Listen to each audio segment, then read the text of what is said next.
Video mga kaboko, luluto tayo ng dinengding mga kaboko. Piprituhin natin muna itong tilapia. Maganda sana kung bangus na inihaw kaso tag-ulan mga kaboko. Update na lang ako mga kaboko pag na-prepare ko na yung mga gamit. Gumulat itong gago ko. Basic. Ayan, dalawa lang. Ayan na, ayan.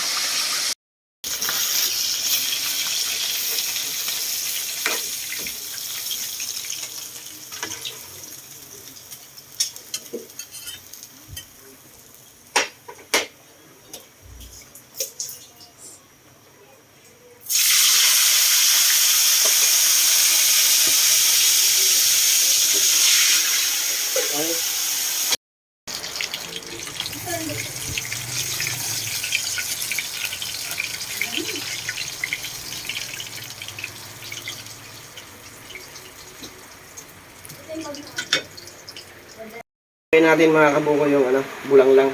Magpakulo na ako ng tubig dito mga kabuko. Lagyan natin yung ingredients mga kabuko. Kamatis, sibuyas, luya lang yan. Dali na yan. Lalagyan natin ng konting ito.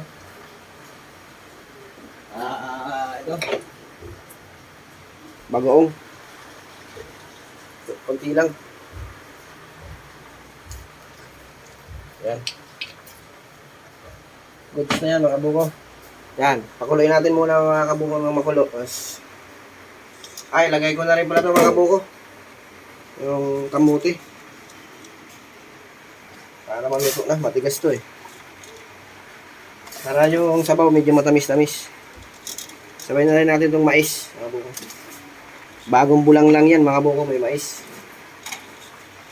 Yan. Kamuti pa lang. Puno na. Kasi kunti lang yung kanin namin, kaya dinamihan ko ng kamote. Yan. Pag malambot tayo, lagyan na natin yung mga gulay at saka sahog. Yan.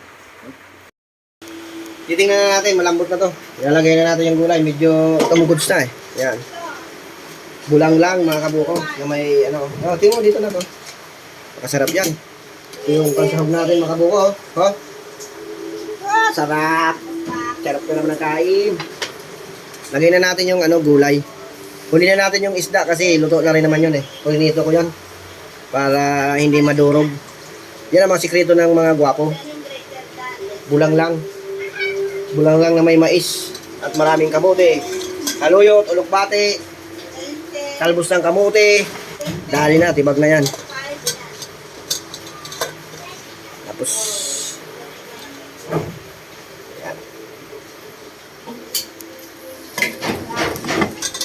update na lang mga. Ilagay na natin yung sahog dito sa ating bulang lang. Yan suwabe. Yan ito.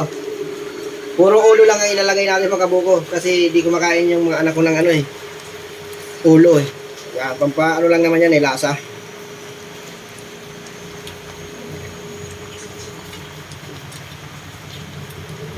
Yan.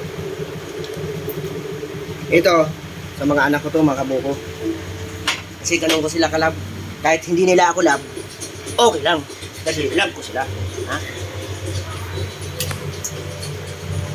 Ay, nako mga kabuko, sa totoo lang, kahit patawa-tawa ako, 3 araw na kaming walang tinda. Paano nang buhay natin ito mga. Yan, takpan na natin. Few minutes later, tibag na yan. Alam na. Kabuko, titikman na natin yung bulang lang ito. Alas 10 pa lang kasi mga kabuko, kaya hindi pa kumakain yung mga anak ko, ako lang muna. Pero luto na, bilis na. Sabi, madulas na to.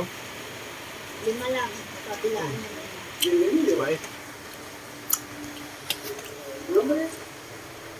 Ako, pagluto na dyan, kahit walang kulas-kulas sa akin, kain talaga ako. Mainit lang, usok.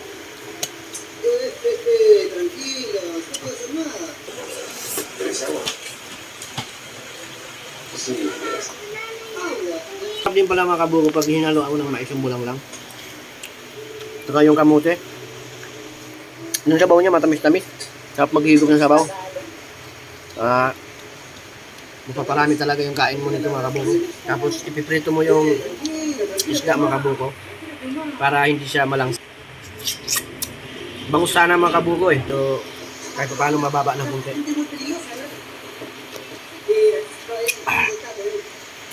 Wala nakasubscribe sa aking munting channel, pakisubscribe naman ang aking channel, Boss Buko Vlog, at i-hit na rin ang notification bell para updated ka sa aking mga bagong video. Kain tayo mga kabuko. See you next vlog.